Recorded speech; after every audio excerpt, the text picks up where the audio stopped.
Do mesmo modo que você aprende física, você aprende química, você pode aprender a ser bem-sucedido. Para que qualquer coisa ocorra no seu universo físico, são necessários 3 componentes. São necessários querer, o saber e a oportunidade. Imagine que você queira atravessar um cabo de aço de um prédio para outro. Você queira, você sabe atravessar, mas não existe cabo de aço, você não vai conseguir. Vamos supor que você queira, existe o cabo de aço, mas você não sabe, é impossível, não é verdade? Se você sabe, se você tem o cabo de aço, mas hoje você não está afim, você também não vai atravessar. Então o que nós vamos mostrar aqui no sucesso é como que nós criamos esse contexto onde esses 3 componentes se manifestam: o querer, o saber e a oportunidade. Se você continuar fazendo o que você sempre fez, você vai continuar obtendo o que você sempre obteve. Não é só assistir o vídeo, você vai ter que fazer alguma coisa diferente. Porque se fosse só assistir o vídeo ou só ler, você poderia ler a Bíblia e ir para o céu. Não é bem assim, não é verdade? Então o que nós vamos exigir aqui é que você assista o vídeo, você vai ter que assistir esse vídeo várias vezes, porque repetição é a mãe do aprendizado. Como é que você aprendeu a andar? Você levantou, caiu, até que um dia você andou, não é verdade? Você não aprendeu da noite por dia. Sucesso também, nós não conseguimos aprender da noite por dia. Você tem que estudar, você tem que ler, você tem que assistir esse vídeo várias vezes, para que isso seja incorporado na sua estrutura psicológica e faça parte de você. Que você internalize, seja parte de você, esse conhecimento que nós estamos passando aqui. Depois que houver uma internalização disso e você começar a aplicar, isso vai ficar automático para você. Então, do mesmo modo que escovar os dentes se tornou um hábito para você, sucesso pode se tornar um hábito. Mas para se criar um hábito, é necessário que pelo menos passe pelo seu cérebro aquele tipo de pensamento 21 vezes. O passado já passou e o futuro ainda não chegou. Então só existe o aqui e agora. Existem pessoas que se escondem no passado. Eu sou assim porque o meu pai fez isso, porque a mãe fez isso, porque a minha infância foi assim. A sua infância já passou. Não tem nada que você possa fazer a respeito. E não adianta você se preocupar com o futuro, porque o futuro ainda não chegou. Se você anotar todas as preocupações que você tem, mais de 99% daquilo que você se preocupa não vai acontecer nunca. Então você está perdendo tempo se preocupando com isso. É verdade? Então é isso que está aí. Certo? Assista o vídeo, faça os exercícios, repita várias vezes e eu tenho certeza que a sua vida não será a mesma. Se você comprar um aparelho eletrônico numa loja, ele vem com um manual onde que liga, onde que desliga, como que regula, não é verdade? Você recebeu isso aqui, que é a coisa mais sofisticada que existe no planeta. Chama-se cérebro. Tem 10 bilhões de neurônios, 100 trilhões de conexões nervosas. E você não está usando nem 3% da capacidade que você tem aí. Já imaginou o potencial que está armazenado? Sócrates dizia que o homem preguiçoso é aquele que poderia ser melhor empregado. E de acordo com a definição de Sócrates, todos nós somos preguiçosos, porque nós poderíamos estar utilizando o nosso cérebro de uma forma totalmente diferente. George Bernard Shaw dizia o seguinte: eu penso uma vez por semana e sou famoso. Já imaginou se eu pensasse todo dia? O que ele queria dizer com isso? Ele queria dizer com isso que a maioria não usa o cérebro para pensar. Usa o cérebro para ter pensamentos. É totalmente diferente. Se eu lhe pergunto se há 5 dias atrás foi um dia antes de quarta,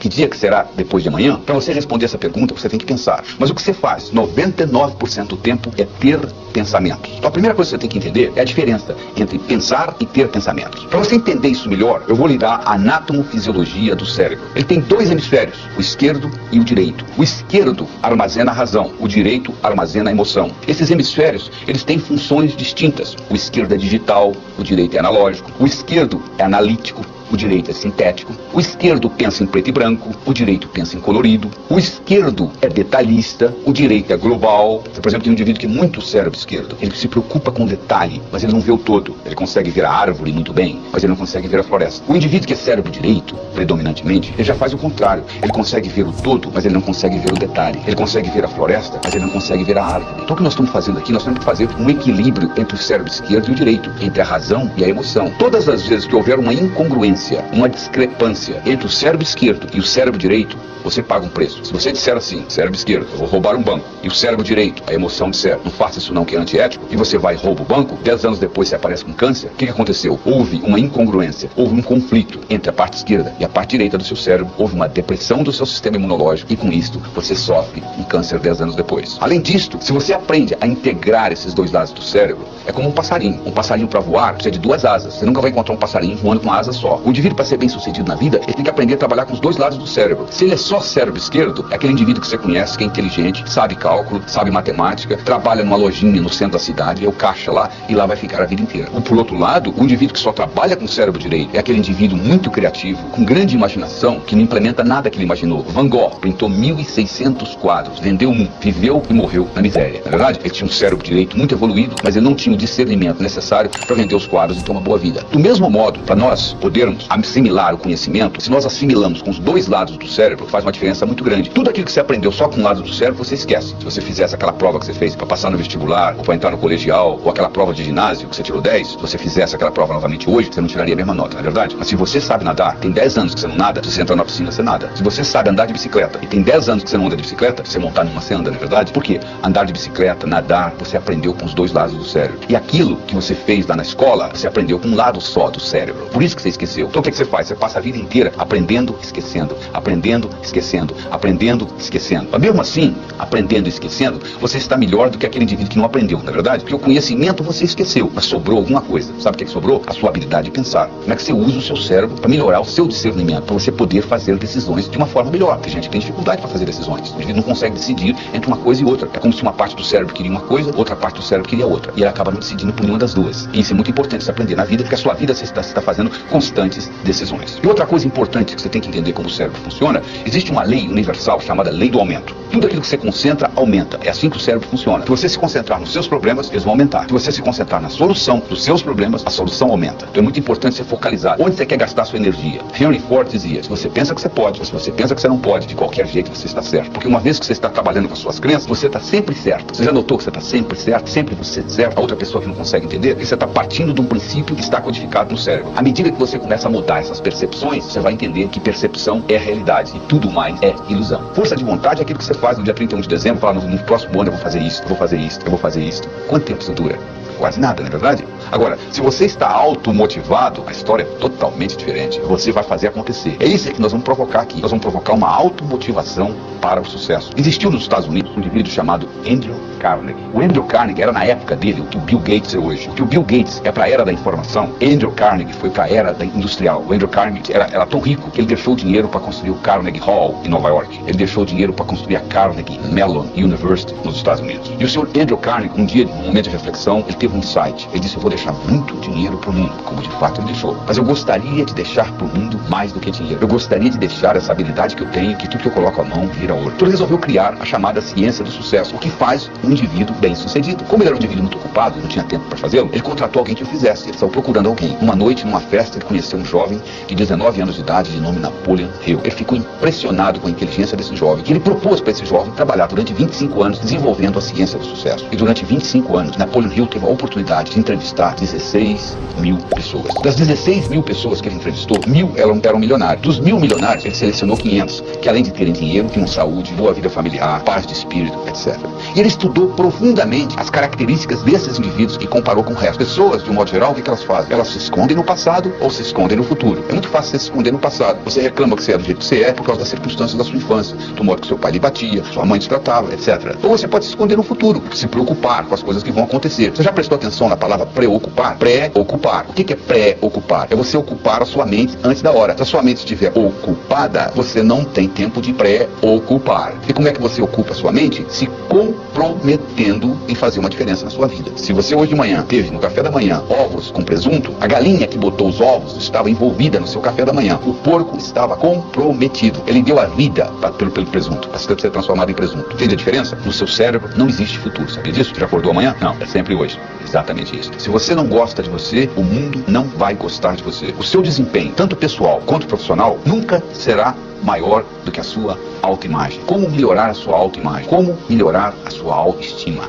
Até a idade, 8 anos, você recebeu aproximadamente 100 mil não. Não faça isso, não faça aquilo, não faça aquilo. Crianças com 4 anos de idade, microgravadores colocados na orelha para escutar, gravar o que elas escutam em 24 horas. Para cada elogio, elas receberam 9 repreensões. Então o que acontece? A sua autoestima que nasceu direitinho, ela começa a ser lesada. Você tem que continuar vivendo. Então, como mecanismo de compensação, você faz compensações e que leva a deformações. Conclusão, você passa a ter 2 personalidades. Uma que você apresenta para os outros e a outra que é a sua, lá que você não quer mostrar para ninguém. Você gasta uma energia vital enorme tentando separar uma da outra. E isso tudo é codificado linguisticamente. E existe uma conversa dentro da sua cabeça o tempo todo, chamado self-talk, que determina isso. E eu vou lhe provar isso agora. Imagine a seguinte situação. Imagine que eu colocasse aí onde você está assistindo esse vídeo, uma tábua de 40 centímetros de largura e 10 metros de comprimento e eu colocasse no chão e solicitasse que você andasse nessa tábua de um lado para outro, você conseguiria? Provavelmente sim, né? Agora eu pegaria essa tábua e colocaria essa tábua entre os dois prédios Twin Towers do World Trade Center em Nova York, dois prédios mais altos de Nova York. E agora eu solicitaria que você atravessasse essa tábua de um lado para outro. Você faria? Provavelmente não. Mas fisicamente você consegue fazer. Você não fez lá, não andaria no chão? O que acontece? Imediatamente vai aparecer o seu cérebro chamado self-talk. Olha, você vai escorregar, você vai cair, vai ventar, na verdade? Você nunca deixou de fazer nada na vida porque o seu peito doeu, porque o seu braço doeu, porque a sua perna doeu. Você deixou de fazer alguma coisa na vida, que alguma coisa aconteceu dentro do seu cérebro, na verdade? Pois é, isso tem muito a ver com a codificação que você tem da sua autoestima. Porque essa autoestima foi gerada através do seu crescimento, do seu desenvolvimento. Nos primeiros 7 anos de vida, você não tinha capacidade cognitiva. O seu cérebro funcionava como se fosse uma esponja. Você estava consciente, mas você não estava consciente que você estava consciente. Essa é a verdade. Então a religião que você tem, os preconceitos, as suas crenças com relação a dinheiro, a Deus, a amor, a saúde, a velhice, tudo isso foi codificado nos primeiros 7 anos de vida. Dos 7 aos 14, você entrou na fase de modelação. Você começou a modelar os outros. Você começou a copiar o comportamento das pessoas. Se a sua mãe dizia, não minta, mas você ouvia ela mentindo pro vizinho, você chegava à seguinte conclusão, mentir é válido. Você incorporava o comportamento e não o que as pessoas estavam dizendo. E você começou a fazer julgamentos. Por volta dos 14 anos, você entrou na terceira fase, que é a chamada fase de socialização. Você começou a se socializar com os outros. E teoricamente, somente teoricamente, você completou isso por volta dos 21 anos. Eu digo teoricamente que eu encontro pessoas com 50 anos de idade que ainda não saíram de casa emocionalmente. O pai já morreu, a mãe mora a 2.000 quilômetros de distância, mas a pessoa ainda não saiu de casa emocionalmente. Então nós temos que voltar lá e reestruturar essa criança que nunca tem mais do que 7 anos de idade. Como que isso foi estruturado neurofisiologicamente? Do seguinte modo, na base do seu cérebro, você tem uma estrutura chamada substância reticular ativadora ascendente, que é abastecida pelo saldo exergônico do bioquímico celular. Estou falando difícil. O que é isso? Significa que se eu levanto a mão, eu libero mais energia do que é necessário para levantar a mão. Parte dessa energia vai pelo sistema nervoso e ativa essa substância que ativa o cérebro. Então o seu cérebro se mantém acordado graças à substância reticular ativadora ascendente. A segunda função da substância reticular ativadora ascendente é funcionar como se fosse uma secretária executiva do seu cérebro. O seu cérebro não pode prestar atenção em mais do que 5 a 9 coisas de cada vez. Você não estava prestando atenção no dedão do seu pé direito, até que eu falei, nem tão pouco na ponta do seu nariz, nem no lobo da orelha esquerda, e assim por diante. Porque você não pode prestar atenção em tudo isso, no que eu estou falando, na temperatura da sala. Opa, peraí, tem que ter uma prioridade. E a substância reticular ativadora ascendente estabelece essa prioridade. Quem estabelece para ela? O cérebro. O cérebro diz, isso é importante, eu quero ver, isso não é importante, eu não quero ver. Então as suas crenças foram codificadas e o cérebro diz para a substância reticular. É isso aí. Então imagina uma menina com 12 anos de idade abusada sexualmente. Ela chega à seguinte conclusão, homem não presta. O cérebro dela diz para a substância reticular, então se você encontrar um homem que não presta, eu quero saber. Quando você encontrar um que não presta, eu não quero ver. E daí para frente, o que é que ela vai encontrar na vida? Homens que não prestam. Então com isso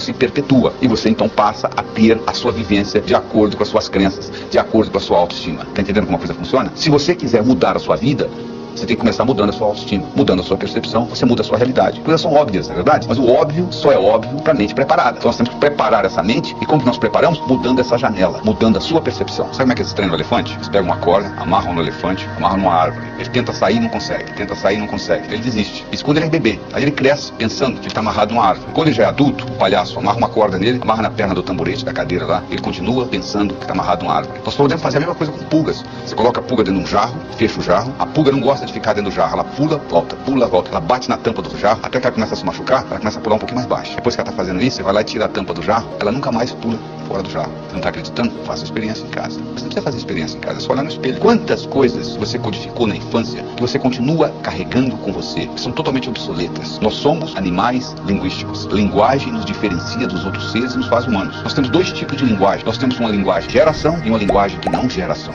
Se eu disser para você, a temperatura dessa sala está quente. Mudou alguma coisa no universo? Absolutamente nada. A temperatura continua a mesma, não é verdade? Isso é uma linguagem que não geração. Agora, se você estivesse aqui e eu dissesse para você, segura essa caneta, por favor, e você segurasse, a caneta teria passado da minha mão para a sua. O que aconteceu? Aconteceu uma ação. Essa linguagem, solicitação, gerou uma ação. Você quer ver uma outra linguagem que gera ação? Declaração. Você vai perante o juiz, homem e mulher, e o juiz diz, eu declaro vocês marido e mulher, e 5 segundos depois que ele acabou de dizer isso, você levanta a mão e diz assim, juiz, eu não quero me casar mais. Sabe quem vai dizer para você? Agora é muito tarde. Você agora tem que se divorciar. Porque eu já declarei, eu já criei uma realidade jurídica na sua vida, através de uma declaração. Então vamos analisar isso mais cuidadosamente. Imagine se ao invés do juiz, você fosse o seu vizinho que é bancário, pedisse a ele para lhe casar. Você acha que ficaria válido? Claro que não. Ele não tem autonomia, ele não tem autoridade para declarar marido e mulher, não é verdade? Então para você ter uma declaração, você tem que ter autoridade. Segundo, tem que acontecer no aqui e agora. O juiz não diz, eu declaro que vocês serão marido e mulher. O juiz diz, eu declaro que vocês são. E terceiro, tem que ser positivo. Ou seja, o juiz não declara, eu declaro que vocês não são mais solteiros. Isso não é declaração. A declaração é no positivo, é no aqui aqui e agora é alguém que tem autoridade. Agora eu lhe pergunto, quem tem mais autoridade que você? Você. Então você tem a possibilidade de recriar você linguisticamente. Esta é a verdade. E como é que você recria você linguisticamente?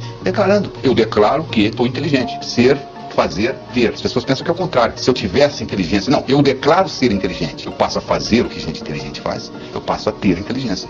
Eu declaro ser próspero. Eu passo a fazer o que gente próspera faz. Eu passo a ter prosperidade. Por isso que o ser vem antes do ter. Porque se você tiver o ter sem o ser, não pertence a você. Eu declaro ser a força criadora na minha vida. Significa que tudo que ocorrer de bom e tudo que ocorrer de ruim, eu sou responsável. Eu declaro ser saudável, fisicamente, mentalmente, emocionalmente, espiritualmente. Eu declaro ser sincero para comigo mesmo. Eu declaro ser livre. Significa que eu sou livre, você é livre. Eu tenho direito de pensar o que eu quiser, você tem o direito de pensar o que você quiser. Então, à medida que você vai fazendo isso, você vai mudando a cibernética do seu cérebro. Nós também temos os nossos termostatos. Você tem um termostato para dinheiro. É como se tivesse escrito em letra invisível na sua testa quanto que você vale por ano. É isso que você está ganhando. Tem um termostato para saúde, você tem um termostato para relacionamentos, e você pode modificar esse termostato através da linguagem e através da visualização. Se você visualiza e sabe visualizar com nitidez, se você sabe visualizar a cores, isso tem um impacto enorme nesse termostato. Deixa eu contar para você uma história com relação ao termostato. Era uma vez um indivíduo que era o melhor corretor de imóveis que você poderia encontrar. Ele só ganhava $30 mil por ano nos Estados Unidos, não é muita coisa. Um dia ele foi hipnotizado. Durante a sessão hipnótica ele descobriu que quando ele tinha 7 anos de idade o pai dele tinha morrido, e a companhia para a qual o pai trabalhava tinha dado uma cerimônia. Ele tinha convidado ele e a mãe, tinha havido um discurso quanto o pai dele tinha sido honesto, trabalhador, dedicado, etc, etc, etc, e foi dado à mãe um envelope que era o seguro de vida do pai, que ela abriu o envelope, tirou o cheque, $30 mil, e ele com 7 anos de idade olhou e concluiu: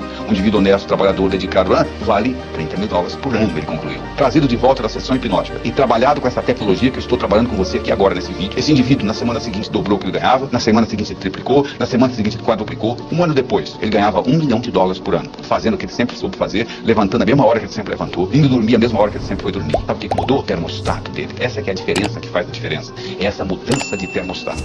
Isso é que é importante. Essa mudança. William James foi o que é considerado o pai da psicologia moderna. Ele foi um filósofo, um psicólogo, professor da Universidade de Harvard. Ele tem uma frase famosa que é a seguinte: o passarinho não canta porque está feliz. Ele está feliz porque canta. Porque uma vez foi perguntado ao Dr. James: Dr. James, na sua opinião, qual foi a descoberta mais importante no campo do desenvolvimento humano nos últimos 100 anos? Ele disse: na minha opinião, foi que antes pensava-se que para você fazer, você tinha que sentir primeiro. Agora nós sabemos que o contrário também é verdadeiro. Você começa a agir e o sentimento aparece. Então não fique esperando que o sentimento apareça para você começar a executar. Comece a executar, que o seu termostato vai mudar. Você começa a modificar isso e o termostato modifica. E com isso, você recria o seu passado. Imagina a seguinte situação: você pega um cigarro, você leva ele aí fora, coloca ele contra a luz solar. Você acende o cigarro? Claro que não. Mas se você colocar uma lente convergente, colocar o cigarro no foco da lente convergente, você acende o cigarro, não é verdade? Por que você acende? Porque agora você concentrou a energia solar que passou pela lente num ponto único. Essa concentração faz acender o cigarro. É tão óbvio, não é? A mesma coisa ocorre conosco. Se você pegar a sua energia vital e espalhar ela entre o passado e o futuro, não sobra energia para o aqui e agora. Se por outro lado você for capaz de concentrar isso tudo no aqui e agora, sem resquícios de passado ou de futuro, você vai poder fazer coisas que parecem milagrosas, porque você está utilizando energia no momento presente, no aqui e agora. Mas o que acontece de um modo geral? Você às vezes quer utilizar, mas dentro de você existem crenças que vão contra. Então tem-se o que na psicologia se chama de dissonância cognitiva. Dissonância cognitiva é quando você faz uma coisa e lá no fundo você não gostaria de fazer. Então, então por exemplo, você gosta de dizer sim para os seus amigos, né? Se um amigo lhe pede um favor, você pode fazer o favor. Na hora que você fala não, há uma dissonância cognitiva. Quando um inimigo lhe pede um favor, você fala não sorrindo, não é verdade? Você não tem esse problema. Então, de onde que vem essa dissonância cognitiva? Essa dissonância cognitiva vem de resquícios do passado ou do futuro, que você criou na sua mente e você carrega com você. Vou dar um exemplo muito simples. Imagine você com 7 anos de idade. Você não tem nem capacidade cognitiva direito ainda. Você sabe que você vai num lugar importante porque eles colocaram a melhor roupa que você tem. Eles te levam num lugar onde tem alguém pregando e está dizendo lá o seguinte: é mais fácil um camelo passar pelo fundo de uma agulha do que um homem rico entrar no céu. Você sai de lá, o pai lhe leva no zoológico. Tem aquele animal enorme. Você pergunta: pai, que animal é aquilo? Aquilo ali, meu filho, minha filha, aquilo ali é um camelo. Você chega em casa, você pega a agulha de costura da sua mãe e você lembra do que foi dito. É mais fácil um camelo passar pelo fundo de uma agulha do que um homem rico entrar no céu. E você com 7 anos de idade, você declara: eu quero ser pobre, eu quero entrar no céu. Só que eles esqueceram de falar para você que aquele fundo de agulha que eles estavam se referindo não é o fundo de agulha de costura da sua mãe. É uma portinhola que existia nas muralhas de Jerusalém, tinha os portões, e dentro dos portões tinha umas portinholas chamadas fundo de agulha, que foi feita para camelo passar. Quando o camelo chegava depois das 6 horas da tarde, eles não abriam os portões, eles abriam o fundo de agulha. Só que tem um problema. Para o camelo passar pelo fundo de agulha, ele tem que primeiro passar de joelho, que não é muito difícil para camelo. Em segundo, ele tem que passar descarregado, tem que tirar a carga dele. É a mesma história. Para você entrar no reino dos céus, você tem que entrar humildemente. E você não vai levar seus bens materiais. Na verdade, caixão não tem gaveta. Mas entre isso e você não entrar no céu é bem diferente. Mas se você criou esta crença, e agora você está no aqui e agora, trazendo essa crença com você, quando você começa a ganhar dinheiro, começa a ver o que eu chamei de dissonância cognitiva. Porque você tem agora duas crenças. Uma que você quer ganhar dinheiro e outra que gente rica não entra no céu. Então aquilo entra, uma começa a fazer sabotagem da outra. E você então começa a fazer o que nós chamamos de racionalização. Você começa a criar racionalizações. Ah, dinheiro não é importante. Quem fala que dinheiro não é importante vive uma outra realidade. Porque você vai na cadeia, 99% das pessoas estão lá por causa de quê? Problema de dinheiro. Por que as pessoas se divorciam? Mais de 85% é por causa de briga de como gastar o dinheiro que eles ganham. Então você vai falar que dinheiro não é importante?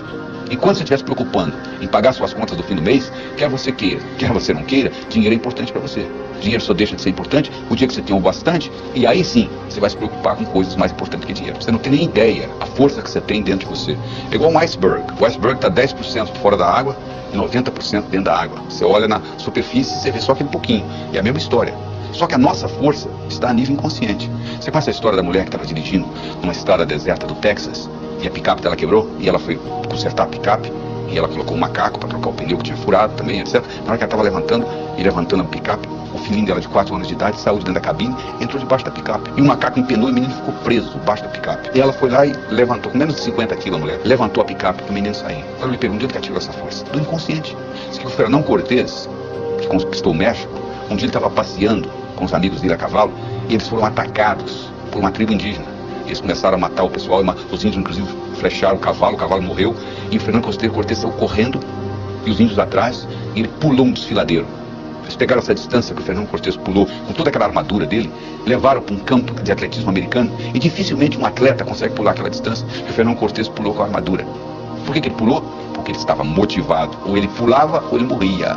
De onde que ele tirou essa força? Ele tirou essa força do inconsciente. Então você tem que aprender a usar esse tipo de força. Você tem que acertar por dentro para depois acertar por fora.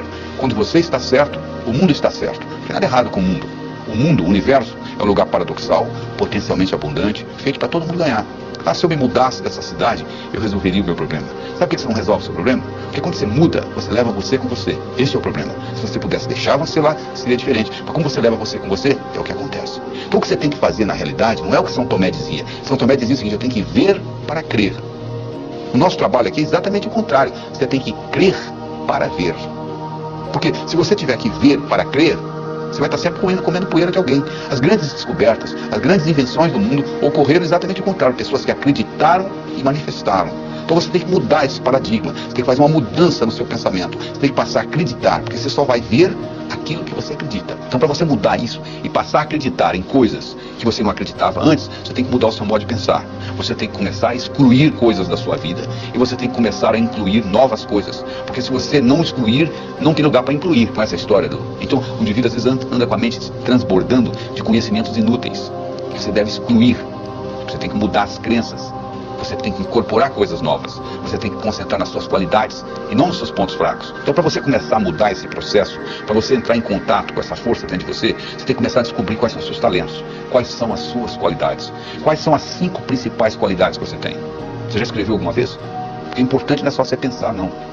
Descobriu-se recentemente que, o que os antigos já sabiam, que se você escrever, codifica de uma forma muito mais forte no seu cérebro. Então eu recomendo que você faça um exercício de casa, faça uma tarefa de escrever as suas 10 qualidades. Você pode escrever qualidades que você já tem e gostaria de aumentar, ou qualidades que você não tem e gostaria de incorporar. Porque à medida que você faz isso, à medida que você entra em contato com essas suas qualidades, o que vai acontecer é que você vai conhecer cada vez mais essa força que existe dentro de você. E o segredo não é você se comparar com os outros, é você se comparar com você mesmo e acompanhar a sua evolução. Porque se você começa a se comparar com os outros, sempre vai ter alguém mais bonito que você, sempre vai ter alguém mais forte que você, sempre vai ter alguém mais jovem do que você, sempre vai ter alguém mais rico do que você. Então você vai estar sempre frustrado. Agora, se você compara você com você mesmo e acompanha a sua evolução, isso serve de estímulo para você continuar evoluindo. Então, além das suas qualidades, eu gostaria de saber dos seus hábitos, quais que você quer excluir, quais que você quer manter, e quais novos hábitos que você quer incluir na sua vida, na sua tarefa diária. E lembre-se, algo para se tornar hábito tem que ser feito, pensado, manuseado pelo menos 21 vezes. Então você, para criar um hábito, você tem que pôr energia nisso. E depois desse hábito criado, por exemplo, se você criar o hábito crer para ver, ou seja, eu acredito para manifestar, teste isso na sua vida. Crie alguma coisa e procure manifestá-la. Tudo no universo físico é criado duas vezes. Primeiro você cria, depois você manifesta. Você entendendo esse processo é fundamental. E lembre-se da história do executivo. Se você está certo, o mundo está certo.